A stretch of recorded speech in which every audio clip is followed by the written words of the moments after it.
Pick the Nintendo Shack and pray. Frederick from Fire Emblem Awakening says, yo.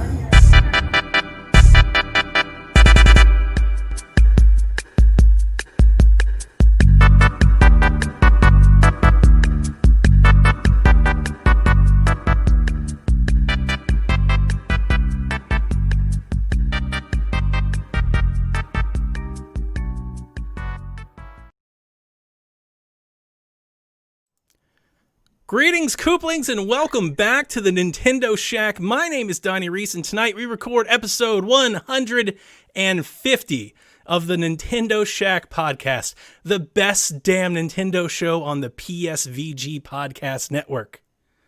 I'm joined here each and every week by my co-host, the lovely Rebecca. How are you? I have been busy this week, but I'm doing good. Good, very good. Also, the honorable Garrett Bland. How are you, sir? I'm doing good. I'll take honorable. Are you guys ready to talk some Zelda news? I am always ready to talk Zelda news.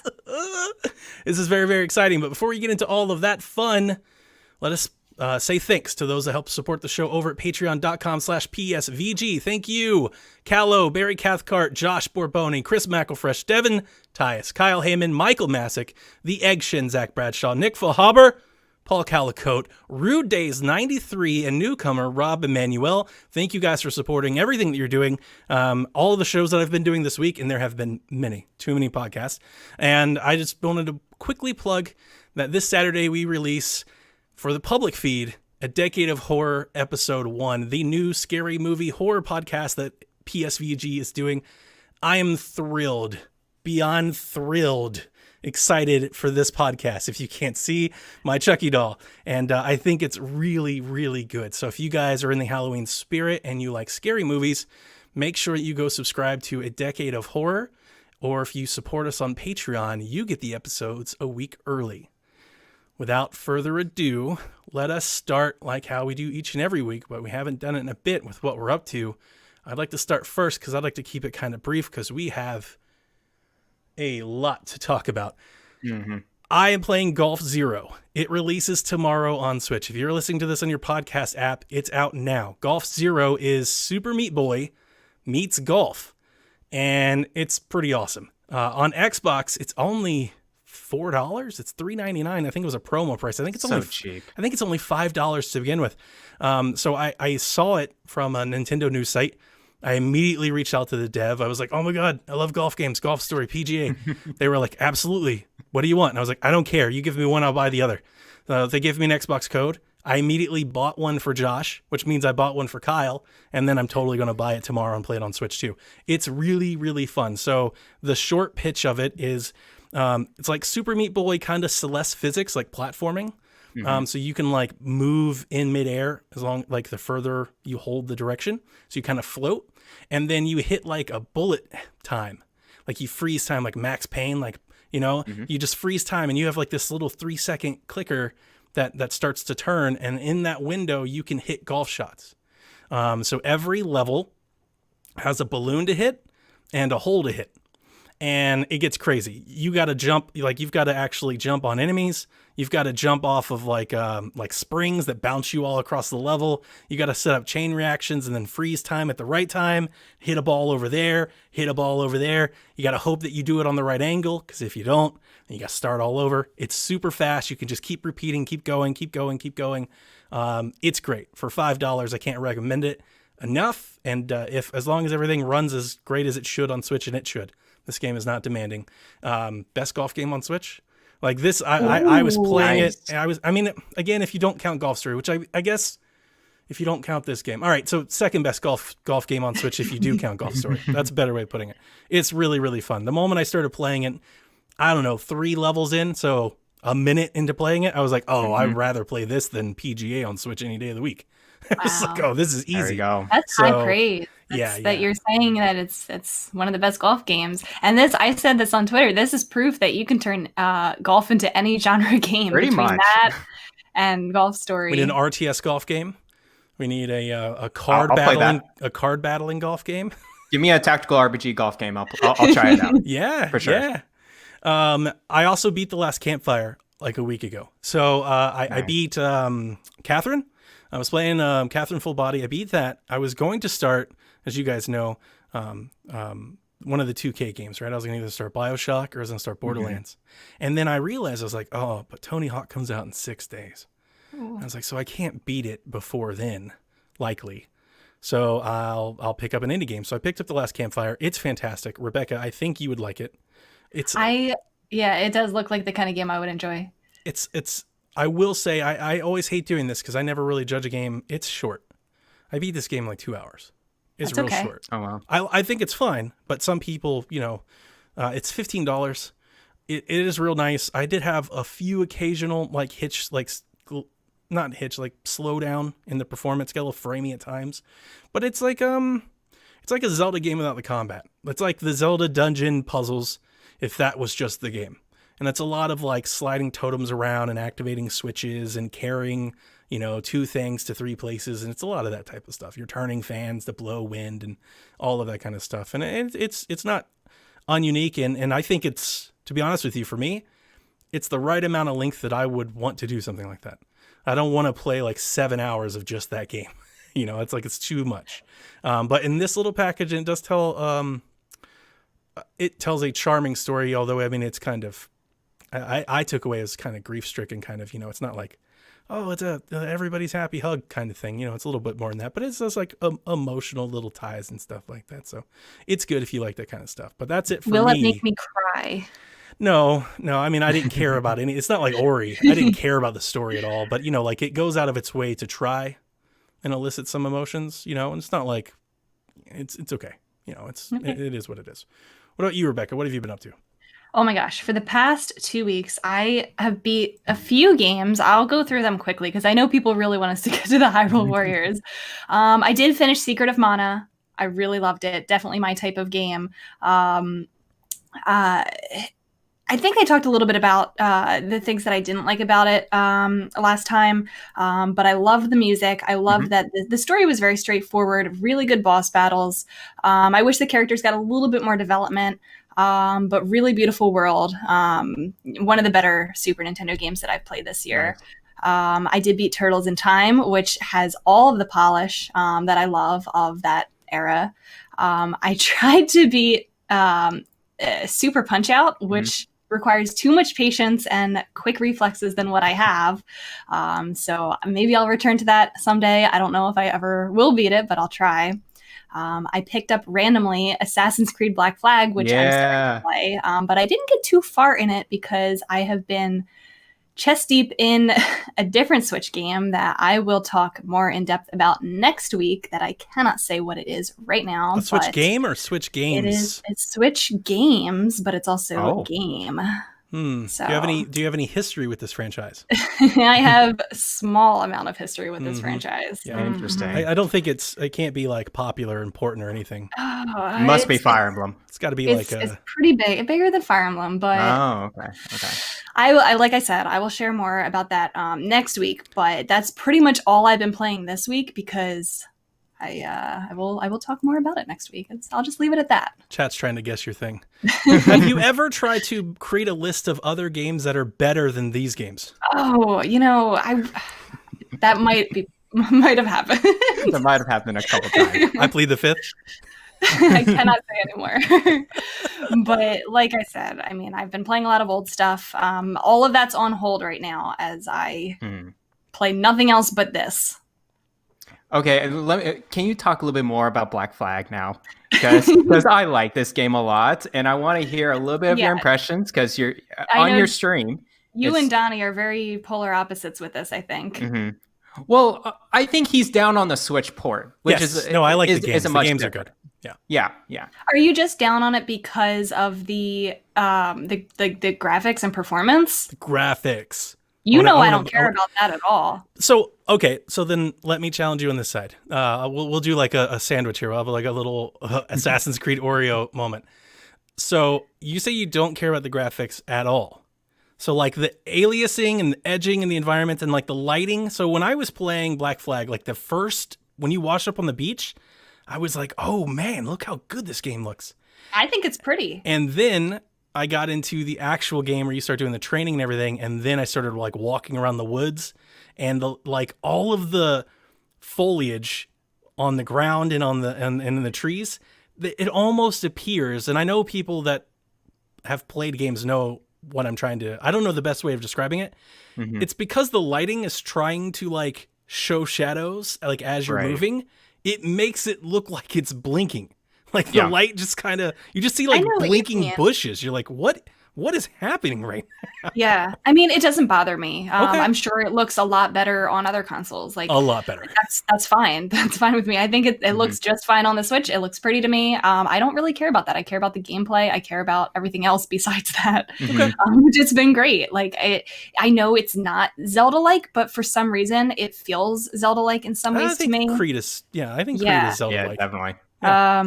I really love how smooth the climbing is, and it feels like it's a huge parkour game. It's the best way to describe it. Very much so. I keep getting distracted with all the different chests and missions, and it's one of those games where it's hard to put down. So I'm actually really looking forward to getting back to that after I'm done. I have the reputation of being too harsh on Switch ports, so I'm happy to wield that.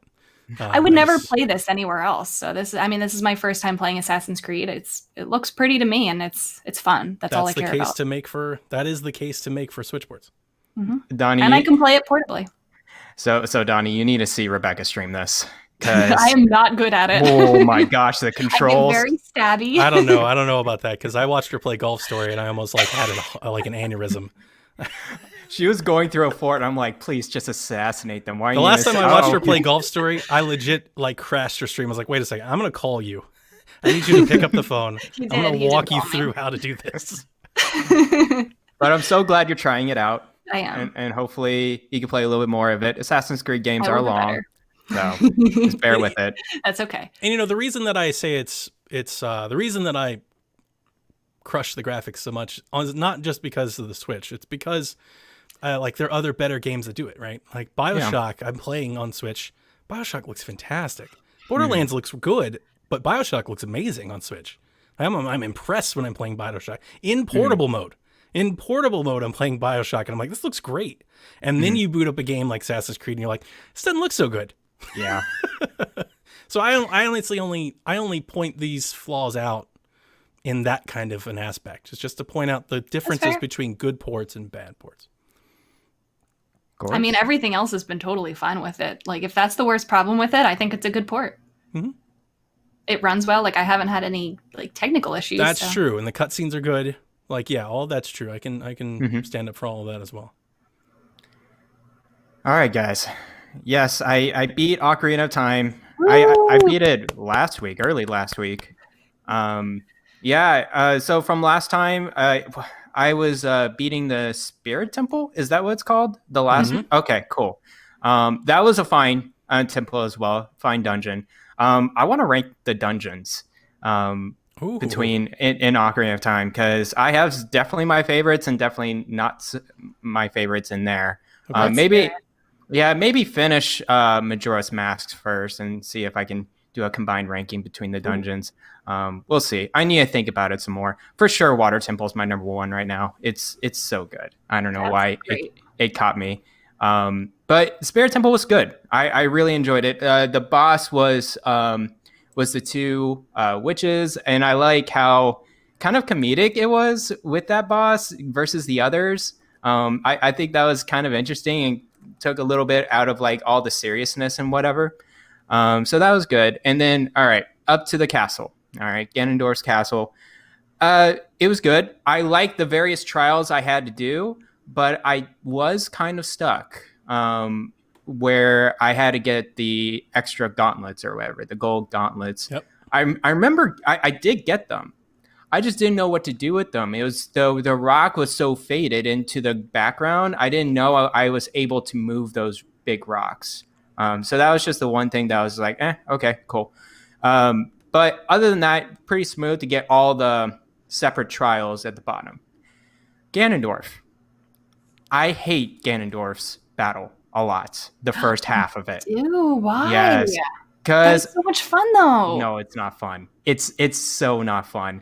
So for me, I guess I just didn't get it. If you guys think it was so much fun, he kept hitting the ground. I kept going down, and I just didn't know what to do. You got to stand in the corners. Those are the only ones that don't fall. I mean, I was trying to get to the corners. He kept just beating me to the ground, Gotta get and good. then I was like, okay, I'm back to the ground. I get my hearts at the bottom. See, you need to stream this so I can make fun of you the same way you make fun of me when I play Assassin's Creed. No, you're right. You're right. Gauntlet, you probably pun make fun of me a intended, lot. thrown. I'm just kidding. But I wish I can stream my 3DS. I can, but Wi-Fi is so far away now. So I just didn't like it because I kept going down all the time. All right. And then I had to escape the castle and then face Ganon. That was actually not as difficult as Ganondorf's battle, which was, and I don't know if my timing was off, like facing him with his magic bullet power or whatever. I didn't get the timing right all the time. I don't know what I was doing wrong. Maybe I was doing too early or too late. Did you use the bottle? You're saying that we should What? play tennis because I will win. I mean, I play tennis. So if you want to play tennis, sure. The problem is you didn't use the bottle. I didn't know I could use the bottle. No, don't talk. What the heck? What is up with these? Don't listen to him. What? Oh, okay. He's faking it. All right. No, all right. you can use the bottle. Am Oh, I? you can? Yeah. Can you? Yeah. Gosh. I've Who done knows? it. These are mysteries the world will never know. Okay, I'm done with that game. Anyways, the game was great. Other than that, I have picked this game a lot throughout my journey. Despite all those picks and nitpicky things, I think it's a very special game. And I agree with you that if I was a kid and I was playing this all the time, I'd probably be obsessed with this game as much as you guys because it's so good even today. So it's still held up. So that's pretty much it with Ocarina of Time. I started Majora's Mask on 3DS. And can I ask you guys something? Because I went through the start of it. Seems pretty a very epic beginning of it. But I heard some people actually from the GG App Discord that I shouldn't play the 3DS port of Majora's Mask. Okay, I think we talked about this. It's fine. They did make some things different about it that are not good changes, but you're playing a perfectly fine version. Okay, I'm going to just go through the 3DS version because that's what I have, and I don't want to put it on an emulator. It's better to play it that way than not at all. Okay, sounds good. I don't have much more than I've just started. I've gotten to the observatory. It seems pretty straightforward for now. I know it's going to get a lot confusing a little later, but that's pretty much it for Majora's Mask. I'll still keep at it. I haven't actually played in a little bit, but maybe this weekend I'll play a little more. And then, of course, more Atelier Ryza, Donnie's favorite JRPG of all time. That's right, Atelier Ryza. It's just comfort food to me, guys. Terra Rising? Atelier. You Terra Rising. That was Triple H's wrestling name in WCW. I know that. Yeah. I got it. I'm with you, Garrett. Terra Rising. Sure. Okay, whatever. Yeah, so it's basically JRPG comfort food to me. It's if you think like Shin Megami Tensei is like Dark Souls of the JRPGs, this is like the this is like the Animal Crossing of JRPGs. It's very light. It's very it's not that hard. It's just grindy. I love the crafting in it. But I'll talk more into detail later because we got a lot of news. When you call something the Animal Crossing of JRPGs, I just think like you just grind forever. Like how like every time you've got to build attacks and then they break after 3 turns. You got to go collect more things and build more of. I mean, you actually craft a lot in this game. I can't wait to get into detail later on. So that's Donnie. an apt description. Great. Don't worry, listeners. I'll edit that out. This guy. I'll do like a highlights version.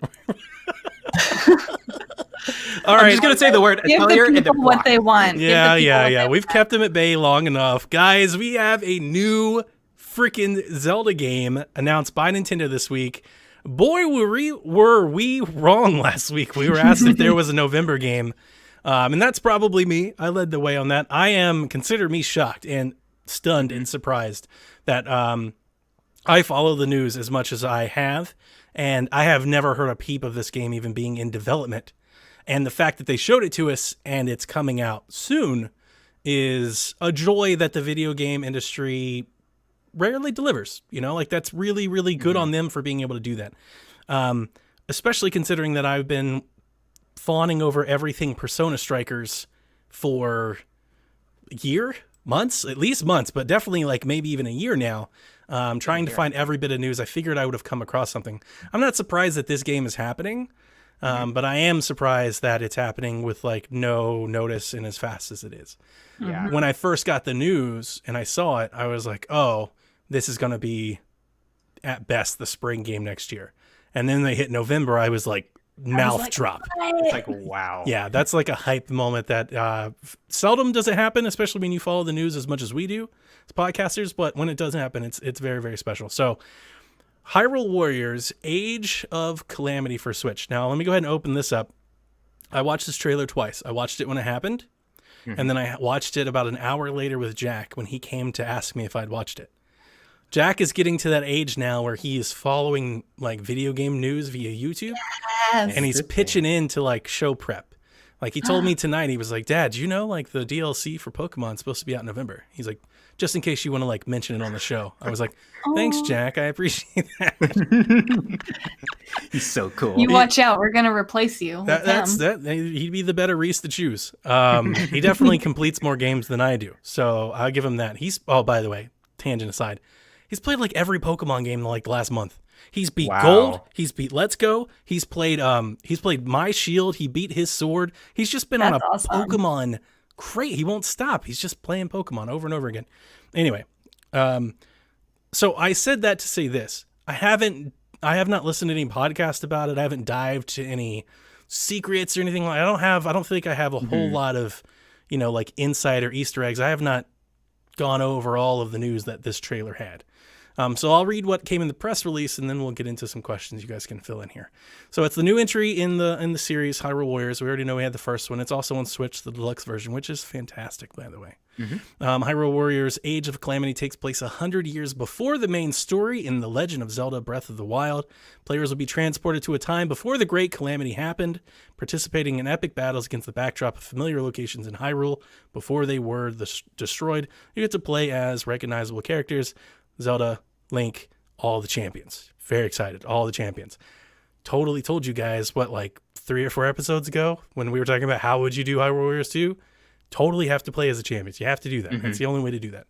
And then Nintendo of America also confirmed that the new amiibo, Champions amiibo, will be re-released. So you'll have Daruk and Rivali and Urbosa and all of them. They'll all come back out. So if you didn't get those amiibo, you can go ahead and get those. And then Nintendo of America confirmed in the presser and then also today that they will have more news to share next Saturday or 2 Saturdays from now, Saturday the 26th. That is during Tokyo Game Show.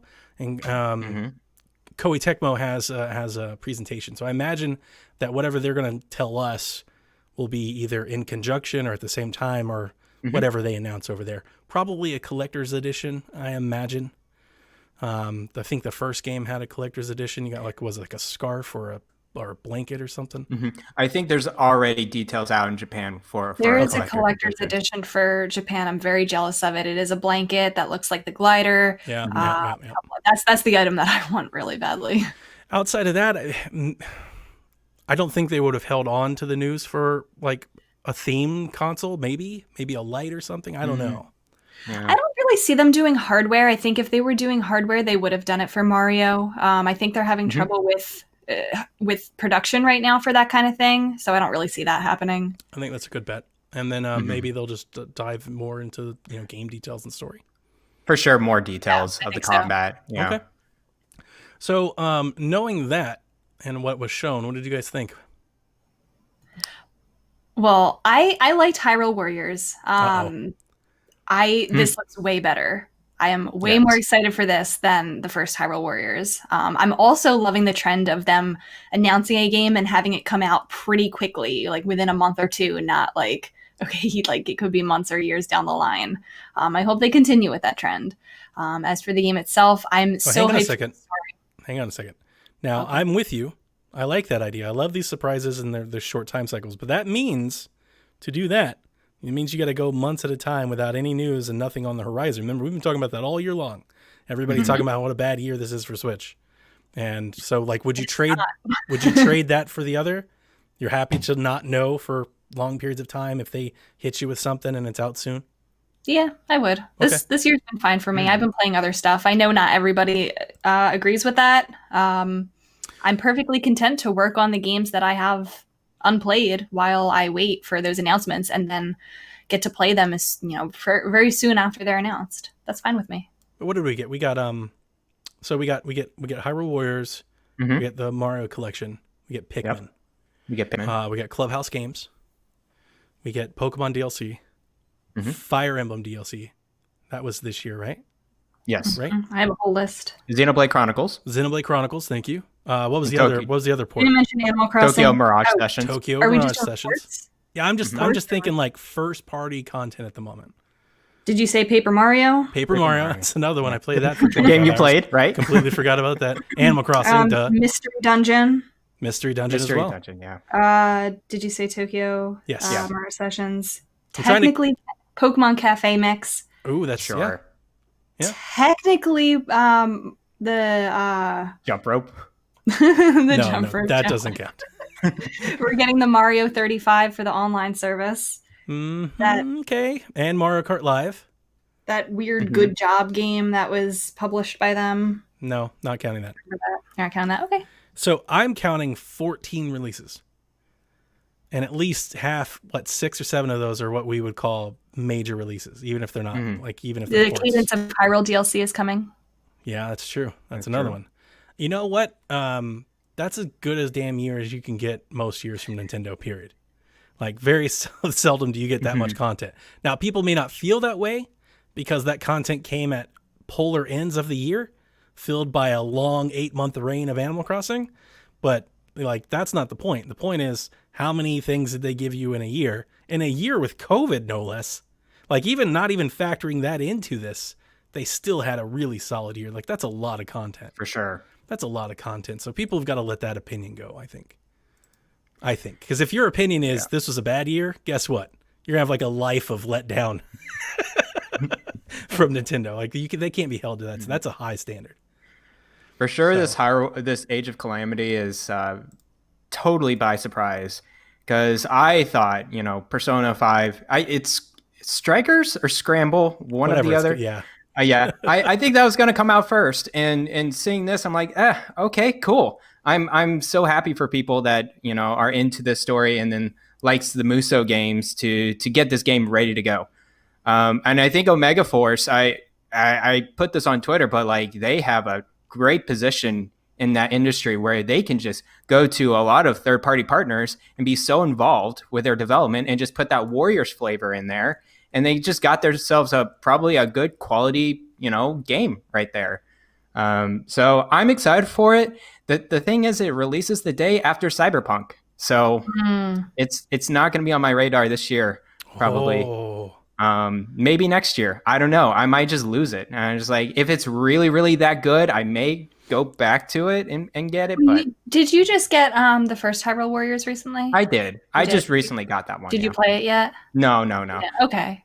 So I plan to go through that a little bit more before I even focus on getting this one. Yeah, that's fair. I think that's fair. I don't think anybody needs to feel like they have to play the first one to get the second one. For sure. By all accounts, the stories are completely different.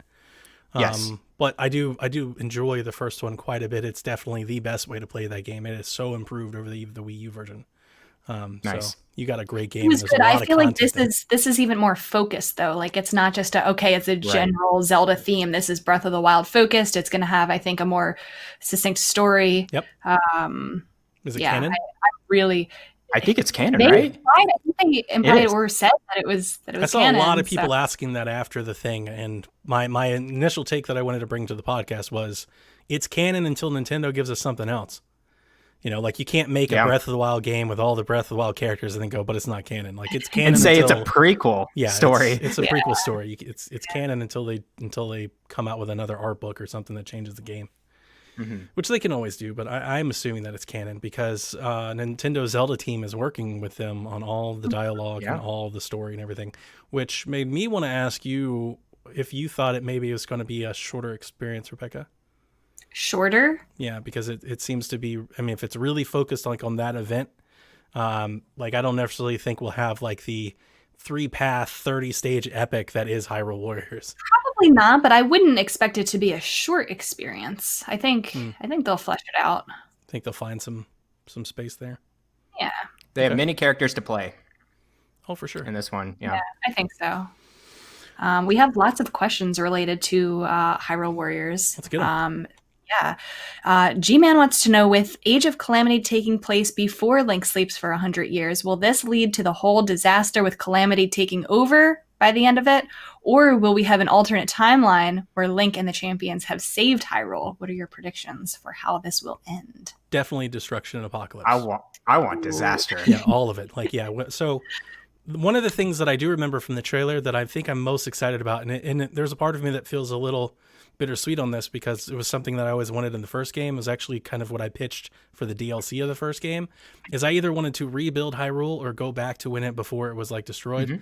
And in the first trailer, like you see like towns and cities and you see the throne room and like I so badly like want to go walk around in there and talk to all the people. Like that's the instant urge that I get to seeing. I'm like, oh my God. But even just seeing it is going to be very exciting. It looks so pretty. It really does. And I'm really excited to see, you know, what these towns looked like before they were rebuilt. Like what was this Breath of the Wild Hyrule that we never got to see? And the only way to do that is to put you there and then blow it all up. So I want to see it end with the very last memory from Breath of the Wild where, you know, that attack and he gets put into the that sleep chamber and like that's how it ends. Like that would be so good. And I think, you know, it is going to be, I've seen a lot of people say it's going to be like a downer, you know, like, but I think they'll do it in a like a sacrificial, hopeful way with Zelda and whatnot, you know, like it'll be like the ultimate sacrifice and all that. And like, it just happens right at the last minute and all that. So you'll feel good about it when it happens. And yeah, it'll be a great way to lead right into, you know, the next game if you want to keep going, if you haven't already played. Which, speaking of which, Yarden wants to know whether you're playing it for the first time or replaying it. Should we play Breath of the Wild before Age of Calamity or wait until after, since it's technically a prequel? If they do the story well, which I assume they will, then I would say play it this way. Play Warriors first and then play Breath of the Wild. Now, I think, you know, for probably 30 million of us out there, we don't have the choice. But maybe if I had the option, if I could go back, yeah, I would probably have liked to had more backstory, because here's the thing. Breath of the Wild has a story, but it's not full of like a lot of details and lore and stuff to go over. You have to think that, especially with what Hyrule Warriors had in the first one, that this is going to be just chocked full of fan service and stuff. Like that's why you do this game. So it's going to be about the story, the understanding, Easter eggs and nods to Breath of the Wild 2, and just a lot of backfill, just a lot of backstory that I don't think Breath of the Wild has. I think I'll reverse that. I think you should play Breath of the Wild first. Just to, I mean, like, I understand the story is very convoluted, and you got like a bunch of past memories that you got to piece together. But I think that just sets up to what the game could be for this Warriors game. And these are two completely different games, like in terms of gameplay, right?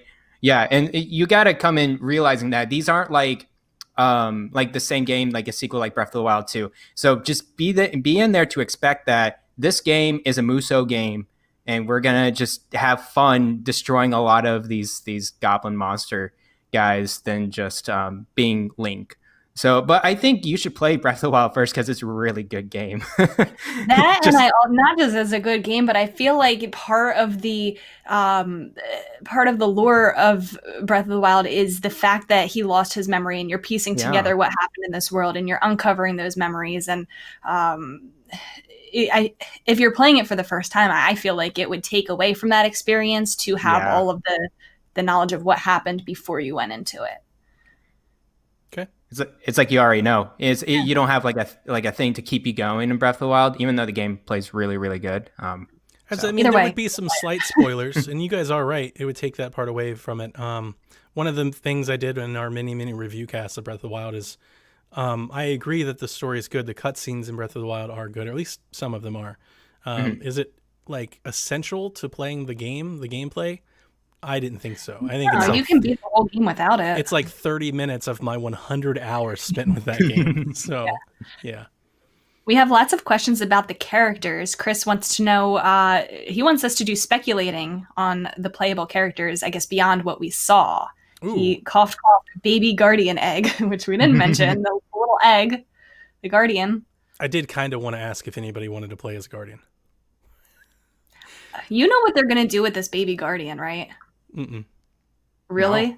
Oh my God. I've seen so many theories about this, that it's going to be like our ally, that it's going to be our friend. We're going to love it. And then it's going to become like corrupted and turn on us, and we're going to have to kill it. That's what's going to happen. That's amazing. Clip This is going to be good.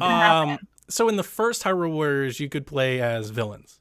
And it was kind of a different twist, and what really sets that game apart. And if you're applying that to this, I don't really want to play as Ganon. Although the thunder, like the Blight Ganons wouldn't be bad because they're pretty cool. But I would much rather play as a Guardian. I would love to be put behind the wheels of a Guardian and let loose on like hundreds of enemies. Yes. You know, it's like just tear this town to pieces. That would be a fun little level. For the villains, what about a Giga Clan member? That's good. A little generic, but that's good. What about so we're gonna get to play as Impa? Because she's in, like, we saw her in the cutscene, and she looked younger, right? Yeah, maybe a younger Impa. So she looked able to fight. So I imagine we can play as her, and we'll play as the champions. I feel like I need to look up a wiki or something. Zelda and Link, of course. Characters, like, who would fight? Yeah. I wonder if it's going to be really more story focused, because that's what it looked like in the trailer more than any other Musou game I've seen. It's going to be like Persona 5 Scramble, where it's all going to be about those characters. I mean, I wouldn't put it past them. It's just champions, Zelda and Link. BVM wants to know if Age of Calamity will include characters from the first Hyrule Warriors. Do we think they introduced a couple like Volga or Sia? Yeah, or like Lana? new. Yeah, I wish, but I don't think so. I think the fact that they've tied this to actual canon story means that we won't get any of that. I don't think they. Do you think we'll get new characters beyond them who were not in Breath of the Wild, who maybe died before the events of Breath of the Wild, and we just never heard of them? That's possible. There's something to do there. You could do that. Yeah. I was looking up Zelda stuff, so I mean, you could play as Robbie. Cass is a good one. Cass, Cass would be good. That would be real good. Cass would be good. What about the the Korok with the maracas? Oh, Hestu. Yeah. That would be good. And then I'm looking here. I got a Beetle, or Robbie. Would these characters be alive 100 years ago? I have no idea. How It's old Zelda, do sure. Korok But, you know, like if Time they, is irrelevant in this game. if they want to make it so, it absolutely can be. But I have no idea. I have no clue. I would love for them to add in like some new characters, because that would be really exciting. And it would be a good storyline, especially if you lost them along the way.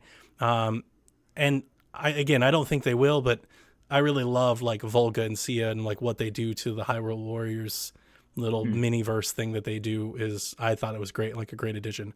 I was talking to somebody about it today actually, and they were like, I just thought he looked, they were telling me about Volga, and they're like, I thought he looked generic.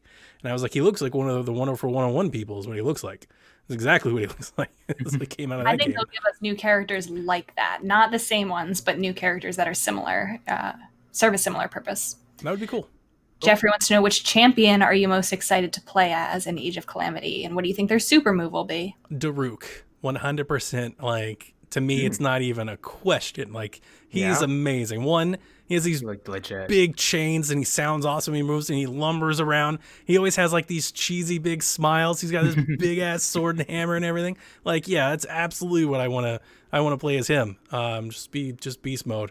And what was that trial that you get when you like climb all the way to the top of the thing and all that, and then you get to be like strong Goron and all that? Did you do that one? Like the shrine at the top? Probably. Yeah, like I want all of that stuff baked in. I want to walk around and call everybody brother and everything like that's. He's a lot of fun. What about you, Garrett? For me, looking through the trailer, just seeing the gameplay, Urbosa was looking pretty good in that combat, especially that dodge where she just like twirled around and just like sideswiped that enemy. I was like, I want to play her. I think she kind of sold me on it, and I think that's kind of the first character I would be interested in. She's going to be fun. Yeah. Mifa is my favorite champion. I'm very curious about how they're going to handle her because she's not really a fighter. She's a healer. No. She has healing powers. She heals Link. But I do think they'll give her the trident. They'll give her some fun water moves probably. I would say Urbosa, though, would be my favorite that I'm most looking forward to for the reasons Garrett said. Mm-hmm. Okay. I mean, none of us mentioned Rivali, but I imagine he'll be fun. Yeah. Oh, he'll be fun. Yeah. And I imagine we'll have like a lot of funny like quips between him and Link and all that. And like that'll be good. That'll be a lot of fun. Any more? That's it for the questions. Okay. They also gave an update on Breath of the Wild. Zelda producer Eiji Onuma, or Al Newman. I always like to make that joke. It's an old Shaq reference. Regarding the Breath of the Wild sequel, in order to make the vast world you enjoyed exploring in the original game even more impressive, the team is hard at work on its development, so you'll have to wait a bit longer until we can provide more updates. And I'll just save my comments for this for a story later, unless you guys have anything else you want to share now. Cool. Okay. Thank you. Hyrule Warriors announcement follows several leaked or hinted at announcements. One, Roller Coaster Tycoon 3 Complete Edition is coming to Switch later this month. Went ahead and pre-ordered it. It leaked out and then it was confirmed. Ninja Gaiden apparently is getting a trilogy, if you believe Hong Kong's largest game distributor, coming to PS4 and Switch in early 2021. Sadly, No More Heroes 3 was delayed, as Suda51 took to Twitter to announce that due to coronavirus complications in development, they've had to push the game back. It's sad, but it's not surprising. I've been, I think, more or less saying on this show for like 2 months that this game was definitely getting delayed. I will add a little conjecture here. I thought it would have been nice if that port is true for them to announce that port while we wait. The only reason that I don't think that might be the case is because it might be a part of like one of their partner directs or something, coming up to like be like a surprise announcement. That at least will give me some hope, because I would imagine if it was true and it's not a part of one of those announcements, that I would imagine that this would have been a really good time to announce it. Yeah. So definitely. If I'm trying to keep hope, that's the only thing I can really think about it. But 2021, I'll be here when it gets here. Today, Ubisoft held their Ubisoft Forward, and they highlighted some games that are coming to Nintendo Switch. So, Scott Pilgrim vs. the World will hit Nintendo Switch. It was announced. It's coming. It is a re-release. It's not a remaster. It's not a remake. It is a re-release of the game. Rebecca, have you ever played it? You ever watched the movie? No. And actually, it's funny to say that because my friend told me I need to watch this movie because it has Zelda references. Go to Amazon and buy it right now. It's $4.99 on Blu-ray today. I think I need to now. Do it. It's so good. I love it. It's one of my favorite movies. It's fantastic. Yes. It's great. Yeah. I often bring it up as like my best movie based on a video game, but then all the comic book people yell at me about how that's not the case and all that. So I don't know anything about this game or anything about it. So you play a Scott Pilgrim who's kind of, I don't know, like he's a geek. Normal average high school boy. Is he average though? He's kind of like he's kind of geeky. He's kind of geeky, kind of like a loser, He's kind of like, he's like an outsider kind of. He's not cool. He's not like football player or anything like that. He's not even like kind either. He's just a loser. Yeah, he's kind of like in a Weezer cover band. It's kind of like what this guy is. I like him already. And he falls for what's her name? Ramona? That sounds right. Oh my gosh, I need to rewatch this movie. He falls for Ramona. I think it's chat. Help me. I feel good on this. I'm gonna keep going. I'm gonna push through and hope that I feel like I'm right. So he falls for Ramona, but to like win her heart over, he has to conquer her like deadly ex-boyfriends, like her evil ex-boyfriends. And every ex-boyfriend is like a douche of some kind. He's done something wrong, and you've got to go and beat them all up. And So I own this game. What makes this game notable? I should say, we should have said this at the top. I feel bad now. What makes this game notable is that it was delisted. Like, that's why people are excited. This game came out on Xbox 360 and PS3 and was delisted. It is no longer available for purchase. You can't. I think you can re-download it if you own it, because I still have it. For licensing reasons, I presume, like with over the IP and maybe like some music and stuff. So they had this game. It's an IP that a lot of people are really fond of, and then they pulled it. And it's never been able to have again. So the fact that it's being re-released has a lot of people excited, which I will bring up my biggest miss from this story, which I tweeted about earlier. How can they not release this physically? I'm like appalled that it's digital only release. Like, people would snatch copies of this just for that comforting feeling that it will never be taken away from them again.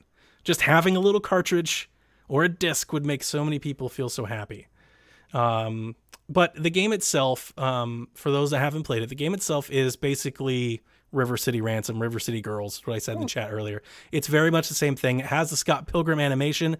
The game isn't a whole lot like the movie. They are different, but they're, loosely the same thing. And, but yeah, it's a beat 'em up. It's a side-scrolling beat 'em up, and you go in there and you push all the buttons. I just saw Hipster Pop Geek. It is digital only. Yeah. I believe it's $15. I think they announced that too. It's $14.99. Digital only. That probably means I'm buying 2 copies, because I'm going to buy it on Xbox, where I know that they're going to protect my purchases going forward, and I'll buy one on Switch, and let's hope. I have no idea what the future holds over here.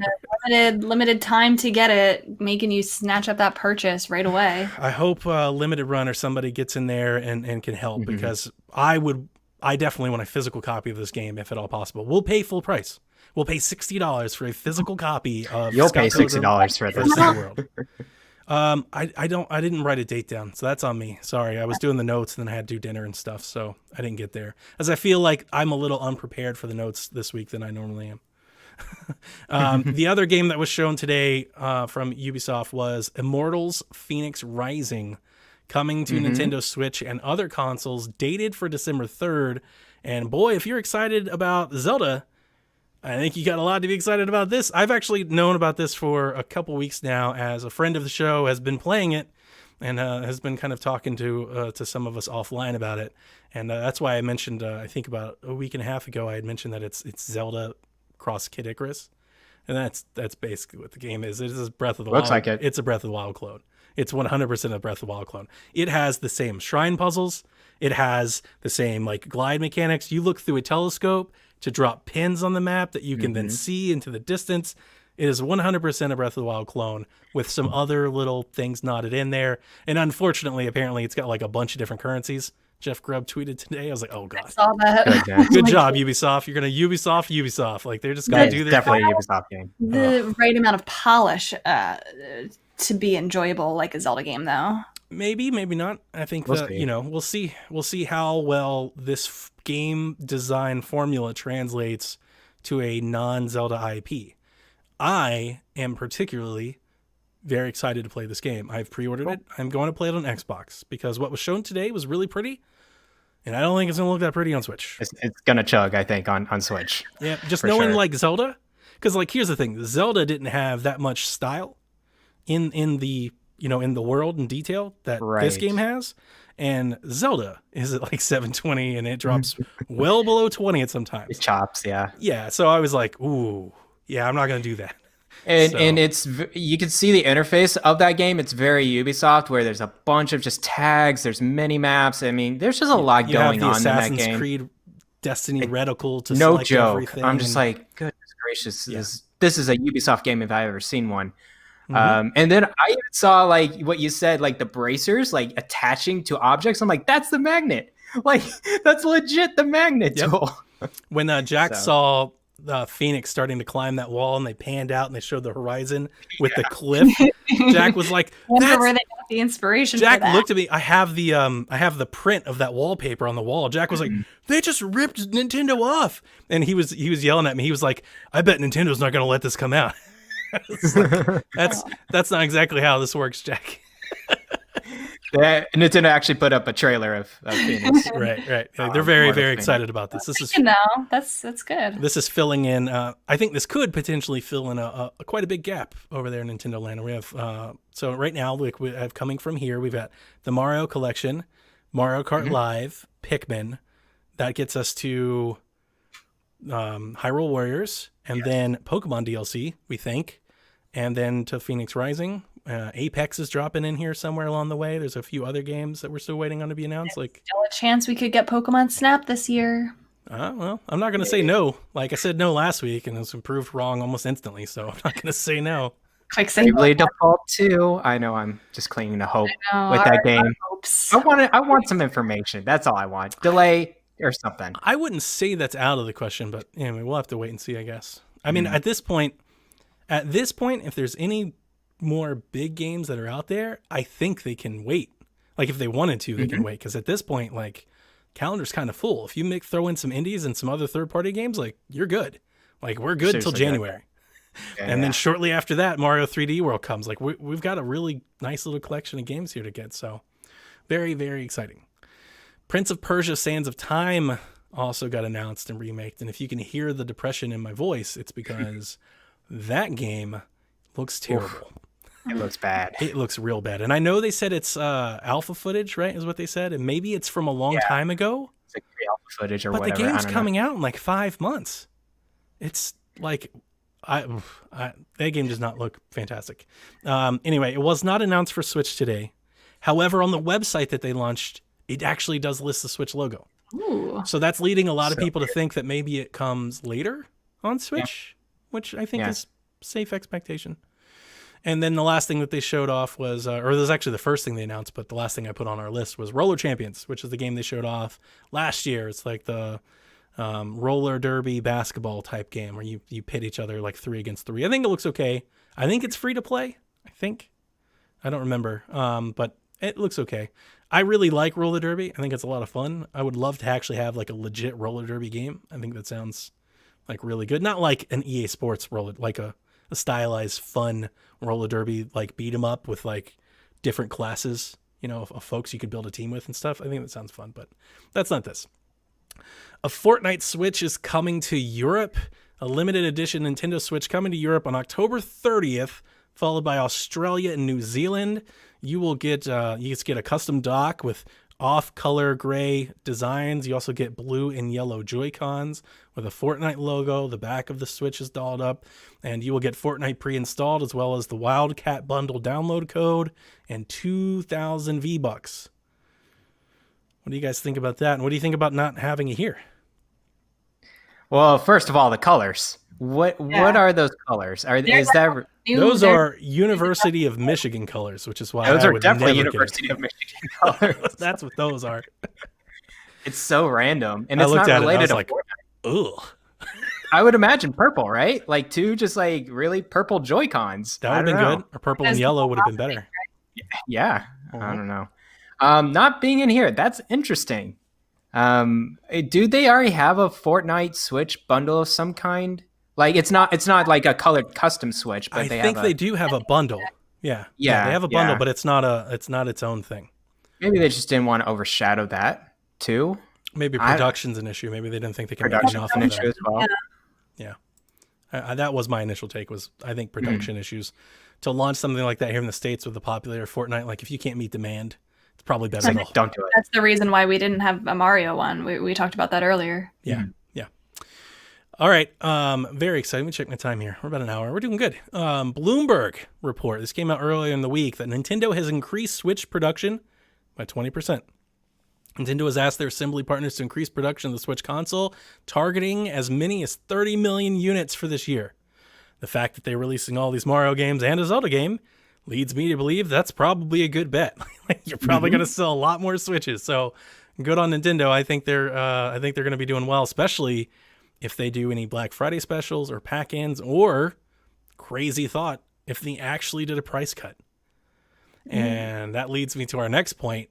Bloomberg is also reporting that Nintendo is asking several developers. They report several developers has confirmed this news with the condition of anonymity, telling them that Nintendo has asked them to make their games, quote, 4K ready, and that a Switch system will launch in 2021, presumably maybe sooner than we expect, I imagine. If they're telling developers to prepare the games, then you got to imagine an announcement and whatnot wouldn't be that far off.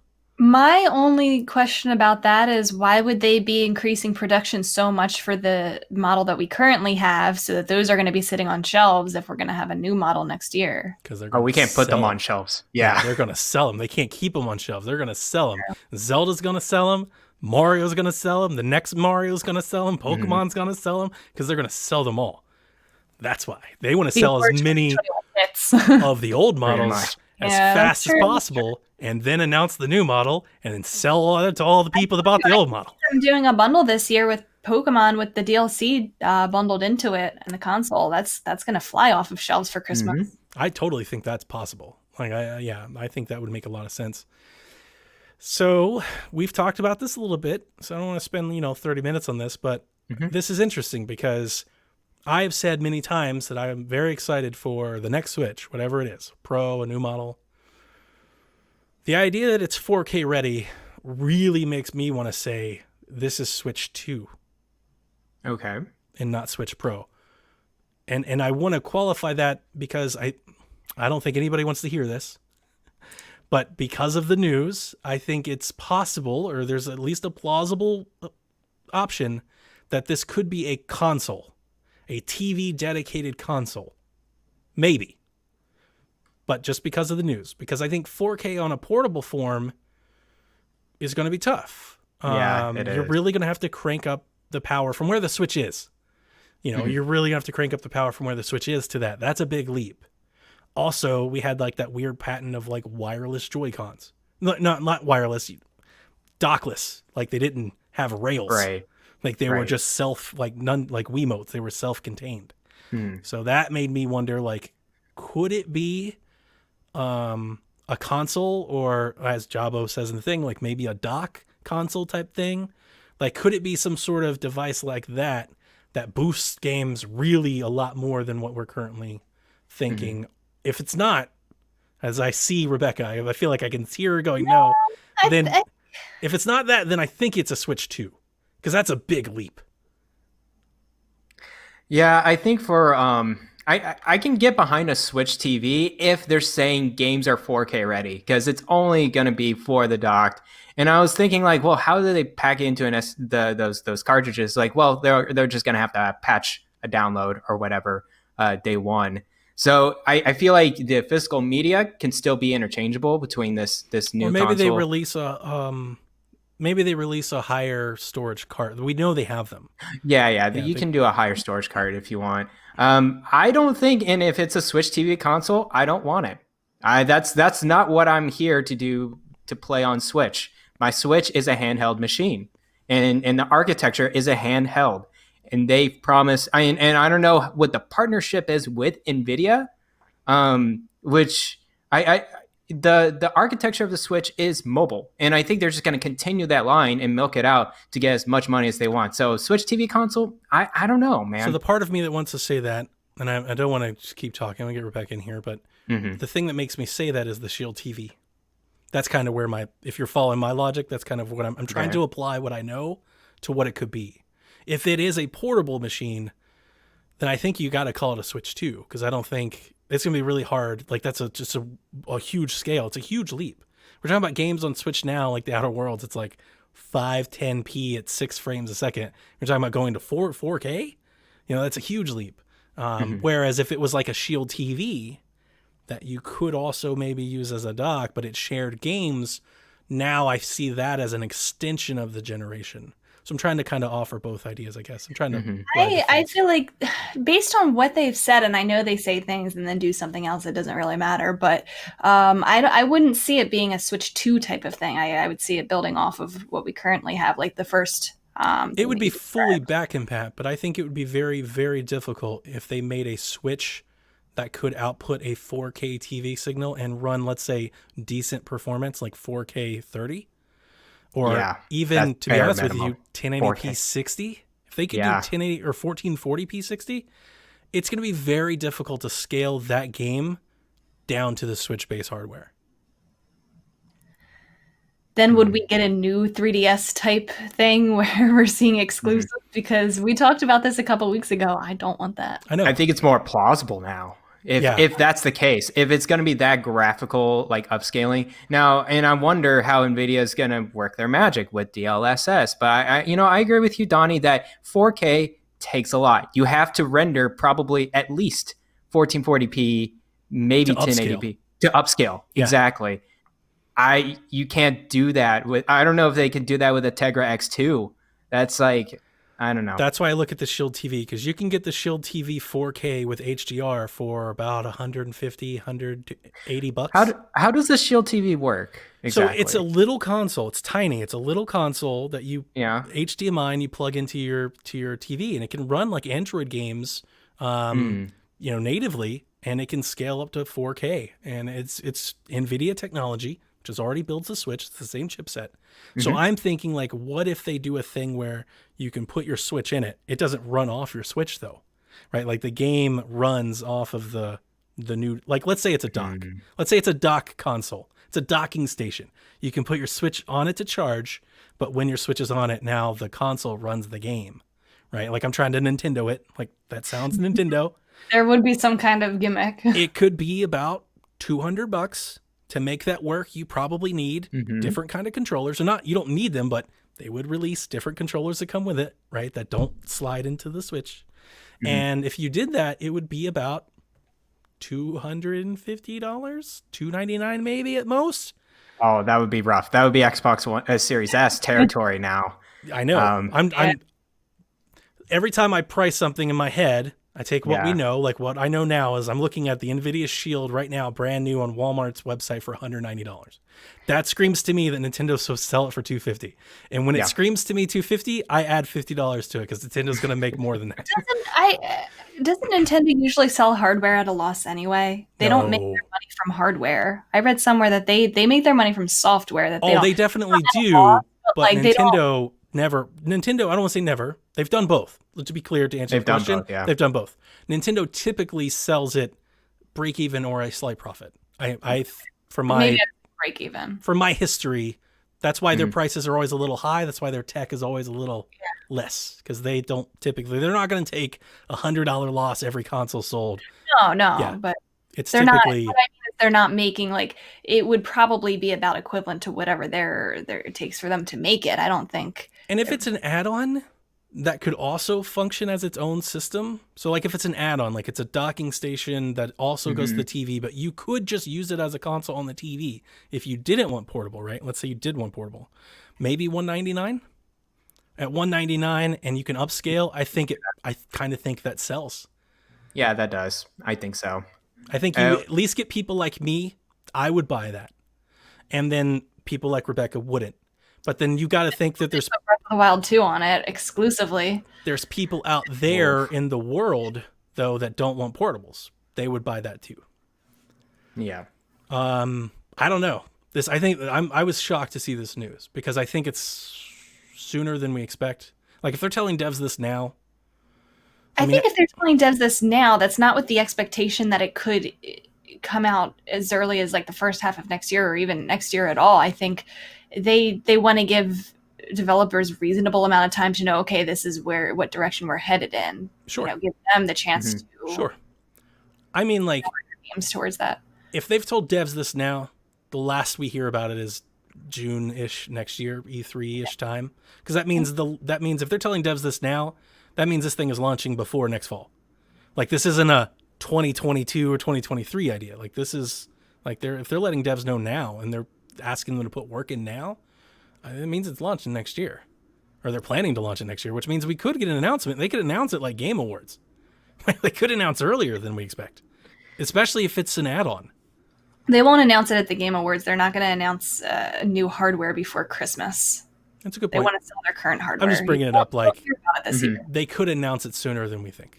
Like they're not beholden to just doing like the typical E3 thing and then fall. Is the point I'm trying to make. I wouldn't like it like if it was a TV only console, but if it was 4K ready and $200, I mean, depending on how good it looks, I'll probably get it. I just really want a Switch Pro. I want a better handheld. Yeah, and they can easily make a better handheld. Yeah, that's the issue there. They could put an SSD in it, upgrade the CPU. and you add DLS, a chip that can do DLS, and that does a lot. Does that do 4K though? No, it doesn't do 4K. See, that's I don't mind. That's the thing that's where I come to then it's got to be a Switch 2. Because if you've got to do more than that, I don't know. You know, like if it is a handheld and you want it to do more than that, you're talking that's a whole different architecture. That's like a totally different system. Mm-hmm. Will these developers bother making their games in 4K for the Switch? If like, how many people are going to buy those types of games on Switch? Do these developers find the value in doing that? Because that's going to be expensive for them too. Monster Boy announced the day that the Series S was announced that they were upgrading their game to 4K 60.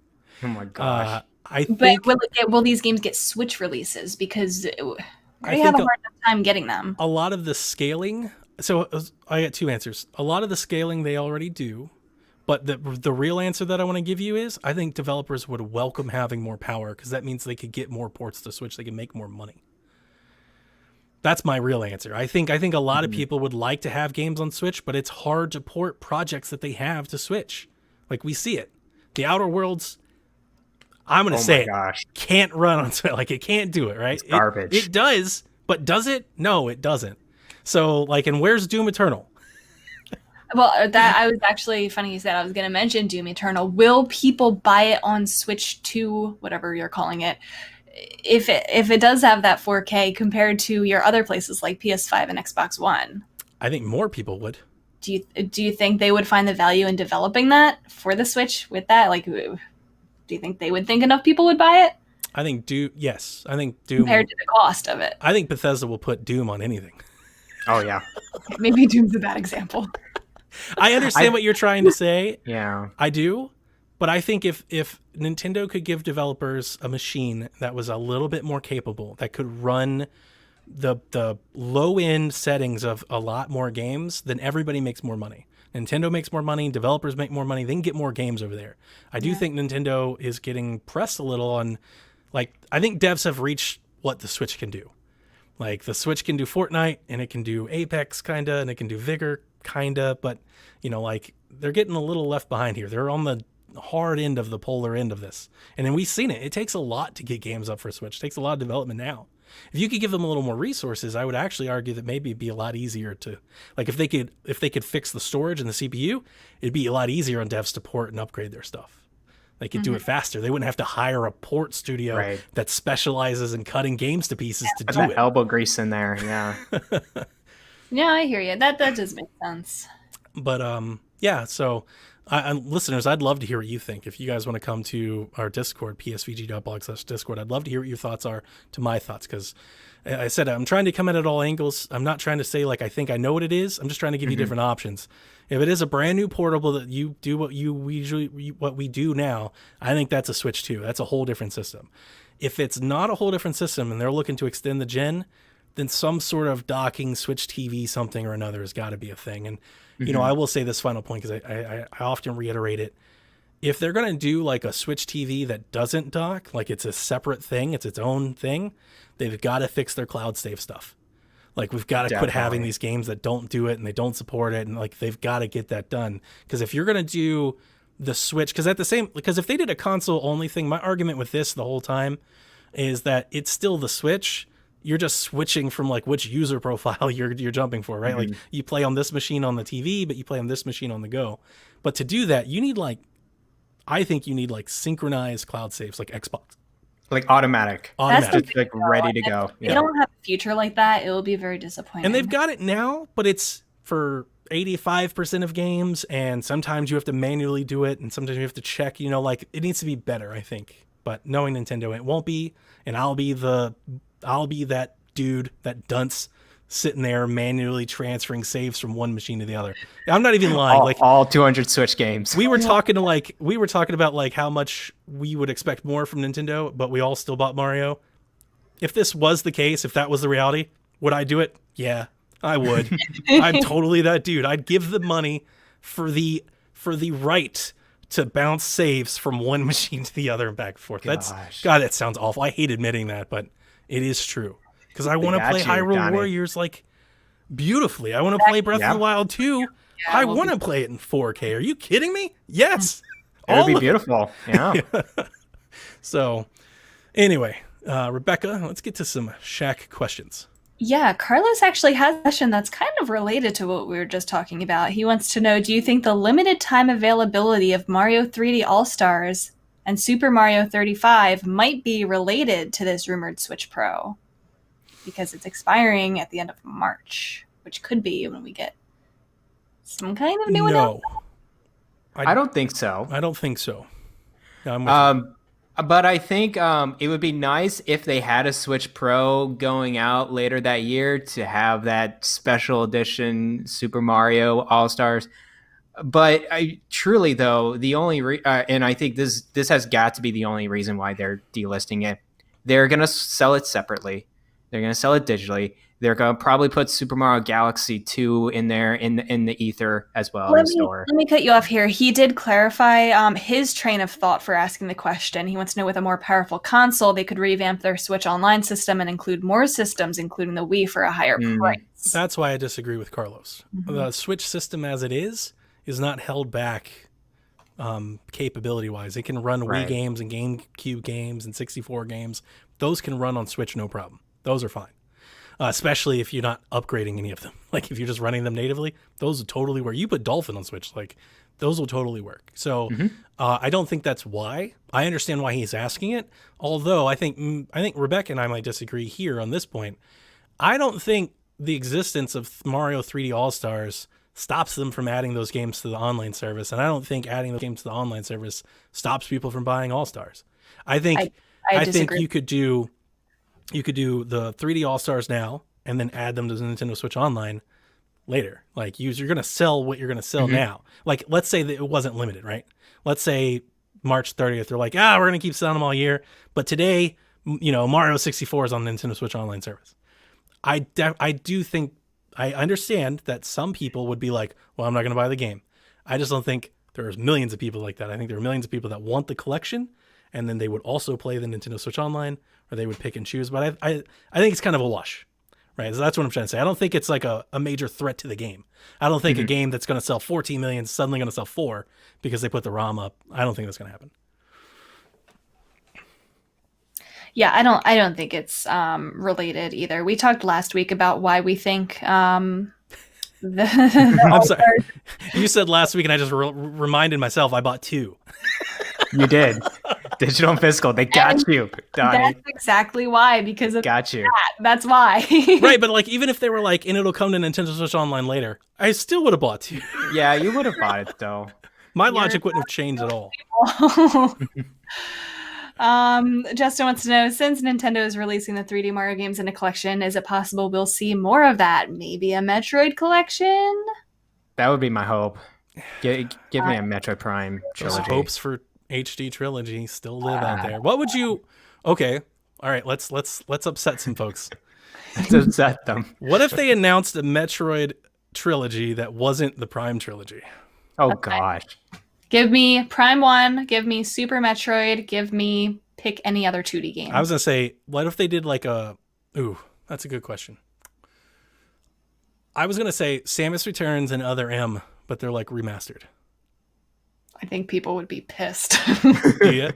Yes. Samus Returns is awesome. I loved it on 3DS. It's great. Oh, game. It's great on 3DS. It's a great game. Again, you got to remember that's a remake, so we'd be getting a remake of a remake, pretty much back to back. We haven't had Metroid since then. Sure. Oh, I said let's make people mad. I'm throwing this out in the ether, right? I'm just That's throwing it injury, all right? right? Like, Well, it's interesting because they didn't do a Pikmin collection when they could have. that's true. Or like what was like one of the DS games, like Prime Hunters or something? Yeah, that was one Or of them. Fusion? What if they did like a Fusion remake? What if it was all 2D? Federation Force. What if they did a 2D Zelda or a 2D Metroid collection? Oh, that would be fun. Let's do It's like Samus Returns. Samus Returns. You got to have Super Metroid. There's no Metroid collection without Samus Super Returns, Super Metroid, and Fusion. All remastered collection together. Yeah, That'd that would be really popular. I'd buy that. I'd buy that in a heartbeat. I'd probably buy that before Prime, because at this point, like I've got Prime on like 4 different things. Like, so my thing with Prime, and I know I've said this before, but we have a lot of new listeners now, I think, than 100 episodes ago.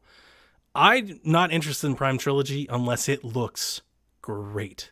If And they that's- show me some Mario Galaxy type port efforts, I'm gonna be like, stick it. I'm not buying that game again. I've bought that game like 7 times. It worries me because if they're not enhancing, I shouldn't say enhancing, giving the Mario remakes that proper HD shine, why would they do it for Metroid? That's been my concern the whole time. Is they're like, here's Metroid Collection, It's just straight ports. and it looks like a Wii game. Oh. I'm gonna be so mad. That's the day that I actually start getting real furious. That's probably more reasonable I know. than actual remakes and HD ports. Might as well just get that Dolphin, get that emulation. Because going. if you, and here's the other thing, because that makes sense with the Joy-Cons and motion controls, because if you don't do that, then you've got to like redo a lot of that game, like Skyward Sword. Mhm. You know? So, yeah, that's been my issue with that whole game. Like, if they're going to do it, I'm all for it, but they need to do a proper remake. Like a full-blown HD, it looks gorgeous, I've got to have it remake. And that game would look beautiful. Oh, it would look great. Even with... Some of the environments in that game are just, oh, yes. Yep, all the neon and everything, if they just brighten it up and all that, oh, it would look so good. Yeah, 100%. Considering what we were just talking about with 3D All-Stars, how much of a remake is it? Paul wants to know, I'm in a financial hole right now due to the continued beatdown of 2020. Should I go just a bit deeper for 3D All-Stars? No, not if you're in a hole. No. Yeah, don't make yourself buy things that you don't need. If you're in a financial hole, especially if you're stressed, video games shouldn't give you stress. They shouldn't add to your stress. If you're having a hard time, with funds, like I say that all the time with people who are like, like I can't afford a $500 console. It's like, well, you probably shouldn't be in video games right now. Like don't buy it. Video games are not a cheap hobby. Especially if you've played these 3 games before. If you're in the market for one game this holiday, you've already played these, pick a different $60 game. And it's so sad for Paul here that this is a limited time release. Exactly. That's so sad. Put it on your Christmas list, Paul. Like start hitting up mom and dad, aunts and uncles, best friends. Be like, birthday's coming up. There's so many people like that who are struggling right now. And, to make them say, okay, you have to get this $60. Like, not that you have to, but if you want it, you do. It's your chance. You do. Yeah. No, they are saying you have to get it by March 30th. If you don't, you're boned. It's so rough. It's just... It is sad, and I don't like that. Just sell your PlayStation 4. Trade. Dude, trade everything you can. Trade Smash Brothers. Get the Mario 3D collection. Don't listen to Donnie. All right, you ain't trading in Smash Brothers. If you have a copy of Xenoblade 2, trade that thing in and get the Mario collection. Trade in Deadly Premonition 2. Oh my gosh. If you can get anybody to give you anything for it, go ahead. Be my guest. 3 cents at GameStop. GameStop's going to be like, you actually owe us money now. We'll dispose of this for you. $20? Yeah, to pick that up. Let's end on a lot of people, probably since the new listeners might not know this already, Jason Lee wants to know, how did each of you end up as hardcore Nintendo fans? Did we already answer this question? Who cares? Okay, sounds good. We answered it long ago. You guys go ahead. I mean, I started out as a Nintendo fan just with Pokemon and SNES with Super Mario World, and Donkey Kong Country is one of my faves. And then I guess when it hit around 2006-ish, when the Xbox 360 came, I was kind of a little bit downhill. I liked Wii a lot just for Smash Brothers, and Mario Galaxy was a big thing as well. I did not get a Wii U. I was not very big on that, but I'm very much into the handheld space. But yeah, ever just since the beginning, I've been a Nintendo fan one way or another. Maybe not like every franchise, but definitely one franchise or another. I've been a hardcore fan. For me, I was 3 years old when I got a hand-me-down Super Nintendo from my cousin with some games, one of them being A Link to the Past. Ever since then, Zelda has been the hook to get me to buy each new console. And I have had every new console for Nintendo since then. Every time a new Zelda game comes out, get the new console. Found other franchises I loved along the way. Pokemon was another big one. I saw the anime when I was, I think, in preschool or kindergarten. That's on Netflix now. Yeah, I saw Yeah, that. I've rewatched a few episodes. I'm like, what were we watching? Is it bad now? I haven't seen it since. No, I love it so much. It's just so crazy. It's just out. I mean, cringy. It's bad. Well, something It's good stuff. about that show hooked 5-year-old me, and I immediately wanted to keep watching it. I found out there was a game, got a Game Boy Color, Pokemon Blue, and that's how I've been following the handhelds ever since. One of the things we do on our Patreon feed is we have a show called DLC, where typically every month I sit down with a staff member and we walk them through our history. I have a whole episode about myself on there that I've done with Devin, that if anybody wants to listen to, they can go and get all the details. But I think I had like a troubled rough bringing, to say it lightly, and I didn't have like stuff. I didn't have a lot of stuff. That's a good way of putting it. Definitely not video games, and I was always fascinated by video games. Completely. Always loved video games. I think from the moment I can remember, like as early as like 4 or 5, I would just go to friends' houses that had them, and I was totally like that rude ass kid that would show up on your birthday and start playing your video games and not even partake in your birthday. Like, You were one of those. I was one of those kids. I was totally just like, look, I'm here to. Can I just get this controller real get quick? a getaway. Yeah, I mean, I just loved it, and so a lot of my childhood memories are often of me when I did get video games. They're often like I always joked I was like a gen behind. I think I got like an NES in like 1995 or 6, and I got like a Super Nintendo a couple years later, and I think around like 1999 I had like an N64. It wasn't really until I got to high school that I actually jumped in with people and was playing games like around the same time, GameCube, and then because my mom at the time when I lived with my mom, before like foster homes and stuff, I was getting stuff like pawn shops and for $20 and yard sales, and that's how I was getting video games. So I never had portables. That's another thing I always say. I'm not that Nintendo fan. I never grew up with portables. 3DS was my first Nintendo portable. So I have like a huge missed history with all of that stuff. Zelda Ocarina of Time is probably that game for me. I had a cousin that had Ocarina of Time, and I stayed with my aunt and uncle that year for the summer, and yeah, he had Ocarina of Time, and I sat next to him. And I used to, he had a guide that he printed out, like at the library, and I would be like his guide. So I would sit there and funnel through all the guide, and I would highlight all the things and tell him all the rooms while he played. So actually, like the first time I played Ocarina of Time, I actually didn't really play it. I watched somebody play it. And then when he beat it, he let me play my own profile. And then I played Ocarina of Time, and that's when I was like, I want a 64. And then I eventually got a 64 sometime later. I have no idea. So like my time with all the times and everything are a little hard, because it's like, I remember when I was playing 64. But when I was playing 64, I think other people were playing like PS2. It was like, you know, I was always like a gen and a half behind. But ever since then, ever since my 64, because I carried my 64 around with me from like foster home, parents' house to uncle's house and stuff like that. And then I got my own GameCube. I traded in my 64 to get a GameCube. And I got my GameCube and had that forever, and I traded in my GameCube, get it a Wii. I actually was smart. When I got my Wii, I got a credit card, my first credit card. I bought 2 Wiis, and I sold one, totally scalped one to pay for my other one. Wow. So I bought 2 for $500. I sold one for $500, paid off the credit card, and got my Wii. And that's when Scalper Donnie. That's when it started. And that's when it all started. And then, yeah, I had my Wii for years, and I didn't get a 360 until the Wii. And then, and then Wii U. I was there Wii U with my daughter. When she was 4, we were there, like, day it opened. She still remembers. We have videos and everything from that day. So, like, we're all on the Wii U, and obviously the Switch. Then the rest of this history. So that's, like, the abridged version. Sorry, it's like 6 minutes, but if you want more of that, there's a lot more of that out there for folks that want to support the show. You get all kinds of stuff on the backlog, and you guys will have to sit in that hot seat at some point too. So don't think you're getting out of it. That day's coming, or I come knocking on the door like, hey, you got a couple hours? That's going to do it for us this week here on the Nintendo Shack. Hope you guys enjoyed the show. Hope you guys are excited about Hyrule Warriors. Once again, final plug, Decade of Horror, out this Saturday. You can already go subscribe to the feed. We have a little intro show there that can tell you what the show is about. So if you like the scary movies, you're ready for October, Halloween, definitely go do that. You follow Rebecca over on Twitter at Forrest Minish. You can follow Garrett over on Twitter at Bland Explosion. For those of you who follow the show for a long time, you may not know that I have changed my name to Eat the Hype.